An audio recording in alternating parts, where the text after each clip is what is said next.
Tukot patuloy ko sa mga sagot po ni o yung press con ni Amy Marcos.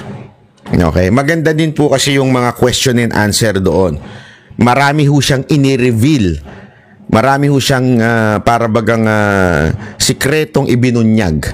Okay? Pakinggan po natin itong kanyang press con. Political.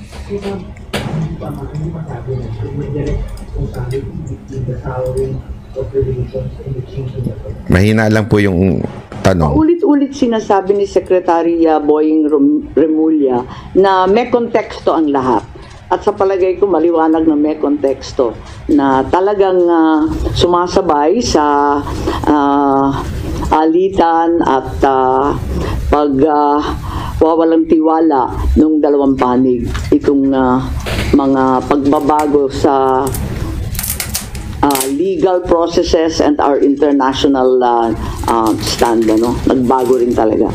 Now that you finished or that you have a preliminary report, ano po yung nakikita yung legislation or are you planning a resolution for the Senate to be considered? Ano po yung dulo nitong investigation? Well, ang dulo nito, maliwanagan tayo dito sa ICC. Yung iba nagsasabi na baka dapat ibalik na naman sa NBI at wag daw sa Philippine Center for Transnational Crime ang ugnayan sa Interpol. So may mga recommendations in policy, yun naman talaga ang ating pakay in aid of legislation. At alam din natin na hindi pa tapos to kasi may mga warrant pa na ilalabas. Alam natin na may 5 nang narinig tayo na laman nung ikalawang warrant na mula sa ICC. Kung tama ba ang proseso or kung hindi tama ang proseso, hindi na dapat maulit. So, importante yon.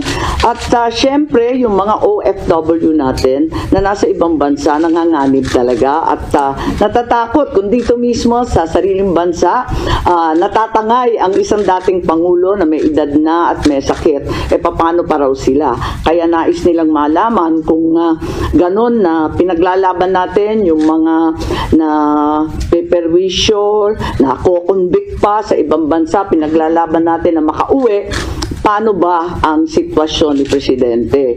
Ngayon, isa pa, medyo marami. Alam mo, ganda nung halimbawa niya na yun, yung kung yun nga mga kababayan natin, kasi sinasabi nila ngayon, ito pala ang konteksto niyan, kasi sinasabi nila ngayon, wala tayong magagawa. Lalo na yung matapang na sekretary. Wala tayong magagawa na dyan. Wala na sa ano natin yan. Wala na sa jurisdiction natin yan. Hindi na natin yan. Laging high blood na secretary. Alam mo, mga kababayan, ito yung sinasabi ni Senator Amy. Yung ibang mga kababayan natin na Pilipino, mga OFW, kahit nga ho sila ay convicted na. Convicted na po ito, gumagawa tayo ng effort to bring them home. Kasi kapwa natin Pilipino yun. That's who we are. That's our culture. Diba? Hindi ho tayo yung nagpapabaya sa ating kababayan. Ginagawa natin yan. And I know. Why? Because, diba, si Mocha naman, nagsilbi dyan sa OWA. Hindi ho nila pinipili kung sino yung bibigyan nila ng tulong. Hindi ho.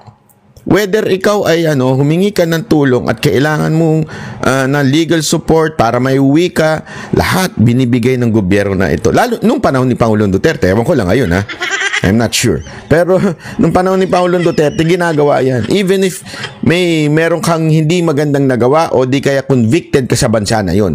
'Di ba? Ginagawa ho yan. Inuuwi natin. Eto pa.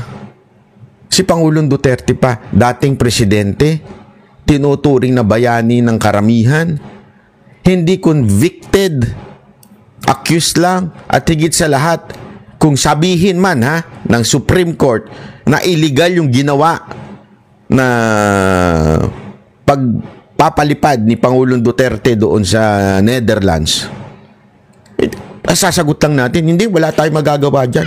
Wala na sa natin, sa jurisdiction natin yan. Yan yung mga palusot ng mga ulul Diba? Wala tayong magawa dyan. Ano na lang yun?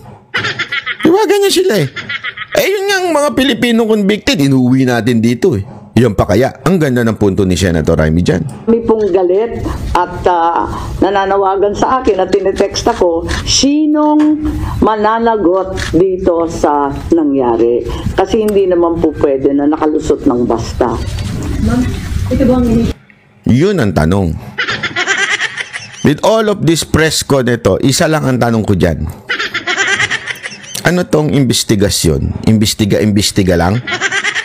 Gano'n na lang huyong? Hindi, ito ano lamang po ito, isang katanungan lamang po ito sa ating butihing Senator Amy. Kasi lahat po ng investigasyon nyo, bullshit po yun, sir. Ay, ma'am, kung hindi matutuloy sa pagdemanda ninyo. Hindi ko sinasabing wala kayong plano, ha? Hindi yun ang sinasabi ko. Sabi mo kasi, meron ka pang second, ewan ko kung totoo yan, yung hearing mo. Pero gayon pa man, lahat po yan, talk shit, ika nga. Diba? Talk shit po lahat yan kung after the hearing, wala na. Ang kailangan namin, one, may makonvict dito. Kasi pinatunayan ninyo. Tandaan ninyo, 3 bagay ho yung pinatunayan ninyo. And number 1 doon, that it was an illegal extradition na nangyari. So therefore, if there is an illegal extradition, no, dapat po ay may managot.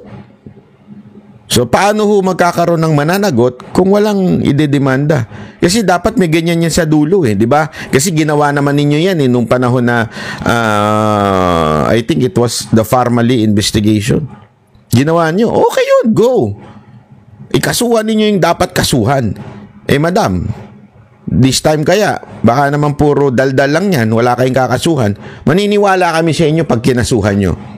Actually, ang sabi pa nga ni Panelo, na pinapanood ko si Panelo, si Panelo rin talaga, iba level Iba level ng pagbanat Ibig sabihin po, sinasabi nyo illegal, therefore, party dyan yung inyong kapatid. Kasi, siya po yung commander-in-chief ng PNP. And we all know the role of PNP, especially General Torre, sa pag-abduct umano ni Pangulong Duterte papuntang Netherlands. Therefore, madam, if that is your conclusion, dapat managot ang kapatid ninyo. At kung gusto nyong panagutin ang kapatid ninyo, that the only way is through impeachment. Dapat kasuhan ninyo yung mga nasa baba, yung katulad nila Torre, tulad ng Secretary, Remulla, yung dalawa. Dapat kasuhan nyo yan. Kahit si Anyo. Kasi according to you, to your conclusion, parte si Anyo dyan. So therefore, kasuhan ninyo. Kung hindi nyo kakasuhan, wala, moro-moro lang po yan. Isa pong campaign strategy mo lang, di ba? Gago! Hindi po, yun ang katotohanan. Campaign strategy mo yan? I don't know. Pero sunog ka na sa mga Duterte supporter, or you are sincere. If you are sincere, file a case, impeach your brother. Yun lang o yun, di ba?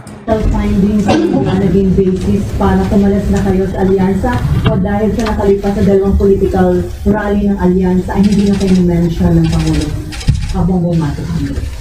Kasi sinabi ko naman na talagang sa patuloy nilang pagbabanggit ng executive privilege, sub judice, ng national security, talagang parang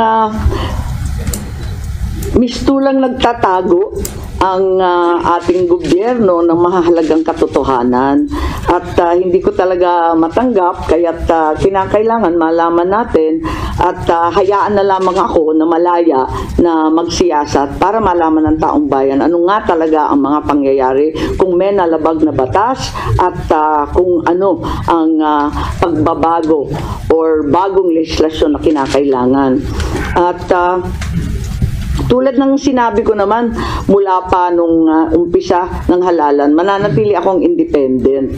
Dahil higit sa anumang politikal na pakinabang, dapat manaig ang soberanya ng bansa at ang tunay na katarungan para sa bawat Pilipino. So, wala kayong pag-uusap pa rin ni Pangulong Bongbong Marcos din? Oo, wala, matagal na yun. Oo. So, sa tingin niyo, minasama ng Pangulo yung pagtanda niyo pa ng hearing sa Pilipino Marcos?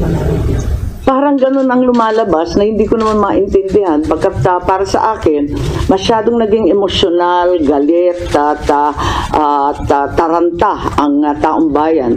At nakita naman natin, naglabasan sa kalsada, nag-iiyakan, nagpo-protesta. Kaya imbis na lumala pa itong sitwasyon na to, minarapat ko na alamin kung ano talaga ang nangyayari para kumalma tayong lahat at maanalisa kung ano talaga ang nangyari. Kaya lang, eto nga, hindi ko naman intensyon na anti-administration yung hearing. As a matter of fact, kung maaalala ninyo, halos lahat ng testigo galing gobyerno. Hindi ko naman alam yung mga sagot nila. Kaya nga ako nagtatanong kasi hindi ko alam yung sagot. Malay ko ba kung anong sasagutin nila? Nung hindi sila magkasundo at hindi tumutugma yung mga sagot nila, hindi maganda yung itsura ng pamahalaan, nagalit yata sa akin na nabunyag yun sa aking hearing. Po. Hindi, matagal na kami hindi masyado nag-uusap, maraming humaharang, matagal na. Oo. Nakikita ko lang pag public events. Ayan o, madaming humaharang. Ayan o ang siste. Okay? Kasi yung mga kababayan, siguro, marami na ho sa atin ang nakarinig ng kwento na nung palang panahon ni E.S. Rodriguez, meron ng iba pong tila namumuno o tila pinakikinggan or di umanong nagko-control ng sitwasyon sa loob ng palasyo, di ba? Nadidinig na po natin yan sa mga iba't ibang vlogs. Dito, narinig na po natin mismo sa bibig ng kanyang kapatid.